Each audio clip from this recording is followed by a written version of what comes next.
June 20ஆம் தேதி வெளியான குபேரா படம் இயக்குனர் சேகர் கமுலா இயக்கத்தில் நடிகர் தனுஷ், நாகார்ஜுனா, ராஷ்மிகா மந்தனா ஆகியோர் முக்கிய வேடங்களில் நடித்த ஒரு பான் இந்தியா திரைப்படமாகும். தமிழ், தெலுங்கு என 2 மொழிகளில் உருவாகியிருந்த இந்த படம் மலையாளம், கன்னடம், ஹிந்தி போன்ற பிற மொழிகளிலும் டப்பிங் செய்யப்பட்டு வெளியிடப்பட்டது. இந்த படத்திற்கு தேவி ஸ்ரீ பிரசாத் இசையமைத்திருந்தார். இந்த நிலையில் குபேரா படத்தின் 5 நாட்கள் வசூல் விவரங்கள் தற்போது இணையத்தில் வெளியாகி உள்ளது. இந்த படத்தின் 70% வசூல் ஆந்திரா மற்றும் தெலுங்கானா மாநிலங்களிலிருந்து கிடைத்துள்ளது. ஆனால் தமிழகத்தில் இந்த படம் குறைந்த வசூலையே பெற்று வருகிறது.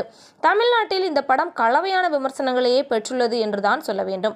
முதல் நாளில் 14.75 கோடி வசூலித்த இந்த படம் 2வது நாளில் 16.5 கோடியும், 3வது நாளில் 17.35 கோடியும், 4வது நாளில் 6.85 கோடியும், 5வது நாளில் 5.31 கோடியையும் வசூலித்துள்ளது.